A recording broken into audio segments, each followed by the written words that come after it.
میں یہاں مصلی پہ کھڑا ہوا بھی دنیا دار ہو جاؤں گا، اور وہ دکان پر بیٹھا ہوا بھی دیندار بن جائے گا۔ تو مال، حضرت شعیب علیہ السلام خود کہہ رہے ہیں کہ اللہ نے مجھے اپنی طرف سے رزق دیا ہے، اچھا رزق دیا ہے، محتاج نہیں تھے۔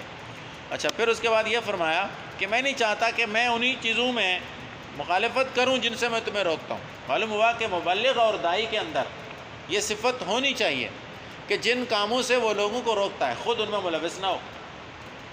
أَتَأْمُرُونَ النَّاسَ بِالْبِرِّ وَتَنْسَوْنَ أَنفُسَكُمْ وَأَنْتُمْ تَتْلُونَ الْكِتَابَ۔ اللہ نے یہودیوں کو خطاب کر کے فرمایا کہ لوگوں کو تو اچھائی کا حکم دیتے ہو اور خود وہی برے کام کرتے ہو جن سے لوگوں کو روکتے ہو۔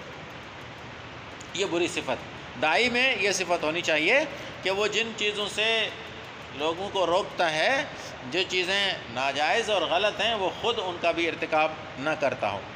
اور پھر فرمایا کہ ان اريد الا الاصلاح، میری ارادہ، میری نیت تو صرف تمہارے سدھارے کی ہے کہ تم سدھر جاؤ، اللہ کی طرف رجوع کرنے لگو، میری مراد یہی ہے۔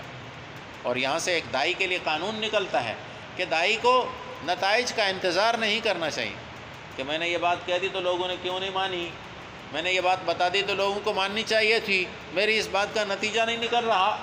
یہ مقصد نہیں ہونا چاہیے۔ ایک داعی اور مبلغ کا مقصد یہ ہو کہ وہ لوگوں کی اصلاح اور لوگوں کو راہ راست پر لانے کے لیے محنت کرے، بس۔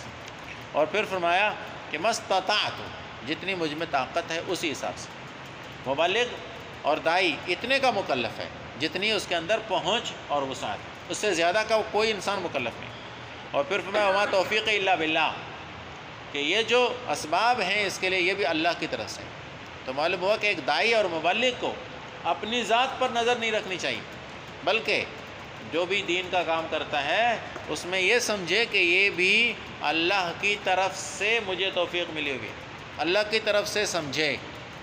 کسی آدمی کو سرکاری نوکری ملتی ہے تو وہ سرکاری افسروں کی کتنی خوش آمدیں کرتا ہے اور خوش ہوتا ہے کہ مجھے نوکری ملی ہے، مجھے گورنمنٹ نے اپنا ملازم رکھ لیا، خوش ہوتا ہے۔ تو اللہ اگر دین کا کام لے رہے، منت منے کے خدمت سلطان ہمیں کنی، منت ازو شناس کے بخدمت تاشتت۔ اللہ اگر دین کا کام لے رہے ہیں نا تم سے تو یہ اللہ کا احسان ہے، تمہارا کوئی احسان نہیں، تم کسی اور کام میں لگ جاتے ہیں۔ اور پھر آگے فرمایا علیہ توکلت، کہ میرا بھروسہ اور میرا اعتماد اور میرا پورے دل کا یقین اللہ ہی کی طرف، اللہ ہی پر ہے۔ ایک مبلغ اور ایک داعی کے اندر یہ شان بھی ہونی چاہیے کہ وہ مخلوق کی طرف نظر نہ رکھے اور اللہ کی طرف نظر رکھے۔ اس کے بعد اگلی آیت میں حضرت شعیب علیہ السلام نے ان لوگوں کو یہ کہا کہ دیکھو میری مخالفت کر کے تمہارا حال نوح علیہ السلام، ہود علیہ السلام، صالح علیہ السلام اور لوط علیہ السلام کی قوم جیسا نہ ہو جائے۔ خیال کرنا کہ میری مخالفت کر کے تم لوگ اللہ کے ناراضگی کو مول لے لو، اور پھر لوط علیہ السلام کی قوم تو تم سے دور نہیں ہے، یعنی زمینی اعتبار سے بھی لوط علیہ السلام کا جو علاقہ ہے وہ مدین کے قریب ہے، اور زمانے کے اعتبار سے بھی زیادہ زمانہ نہیں گزرا تھا شعیب علیہ السلام کی قوم اور لوط علیہ السلام کی قوم کے درمیان، اتنا زیادہ عرصہ نہیں گزرا تھا۔ تو یہ فرمایا کہ لوط علیہ السلام کی قوم تم سے دور نہیں ہے، یعنی زمانے کے اعتبار سے بھی دور نہیں ہے اور زمین اعتبار سے بھی تم سے دور نہیں ہے، لہذا ایسا نہ ہو کہ تم میری مخالفت کر کے اللہ کا عذاب مول لے لو اور اللہ کی نافرمانی کی وجہ سے اللہ کی گرفت میں آ جاؤ۔ اور پھر یہ کہ اللہ سے اپنے گناہوں کی معافی مانگو اور اللہ کی طرف رجوع کرو، اپنے گناہوں کی معافی۔ لیکن یاد رکھیں کہ معافی، گناہ کی مانگنا، اللہ سے استغفار کرنا اس صورت میں معتبر ہوتا ہے جب انسان اس گناہ کو چھوڑنے کا پکا ارادہ کر چکا ہو۔ گناہ پر قائم رہتے ہوئے توبہ کرنا مذاق ہے، برائی تو چھوڑنی نہیں ہے۔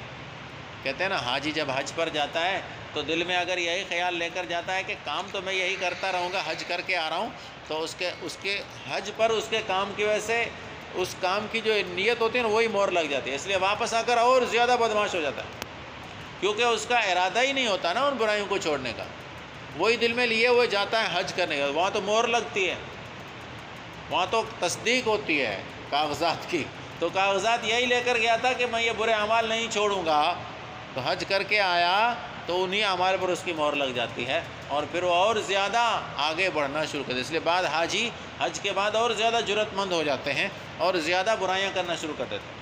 اور نیت یہاں سے یہی لے کر جاتا ہے آدمی کہ بس میں نے، اللہ نے مجھے اپنے گھر پر بلا لیا ہے تو اب میں ساری چیزوں سے توبہ کرتا ہوں، تو پھر وہی توبہ کی مہر وہاں پکی لگ جاتی ہے اور پھر وہ آدمی سیدھے راستے پر اپنی زندگی کے بقیہ ایام گزارتا ہے.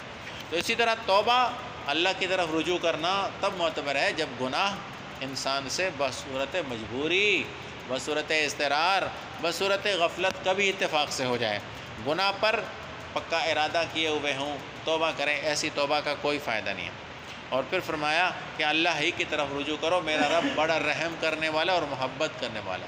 اللہ تعالیٰ نے اپنی رحمت کے 100 حصوں میں سے ایک حصہ صرف اس دنیا میں بھیجا ہے، جس میں ہم نے دنیا میں انسانوں کی، ماں باپ کی، جانوروں کی، ماں اولاد سے محبت اور اسی طرح کی جتنی بھی محبت ہیں وہ تو صرف اللہ تبارک و تعالیٰ کی محبت اور رحمت کا ایک حصہ ہے. 100واں 99 حصے تو اللہ نے اپنے لیے آخرت میں امتوں کے لیے رکھے ہوئے. تو اللہ محبت کرنے والے ہیں بندے سے، بشرطے کہ بندہ بغاوت نہ کرے. کھانے پینے کے اسباب اختیار کرتا ہے نا، رہن سہن کے لیے اختیار کرتا ہے، تو اللہ کی رضا کے لیے بھی اسباب انسان کو اختیار کرنے کا پابند بنایا گیا ہے کہ وہ اللہ کی رضا کے اسباب ڈھونڈے کہ اللہ کن کاموں سے مجھ سے راضی ہوگا. اور جب اللہ کو راضی کرنے کی دھن میں لگ گیا، جب فکر میں لگ گیا کہ اللہ ہی کو میں نے راضی کرنا ہے، تو پھر سب سے بڑی ایمانی قوت حاصل ہو جاتی. اللہ تعالیٰ مجھے بھی، آپ کو بھی، ہم سب کو نصیب کرے.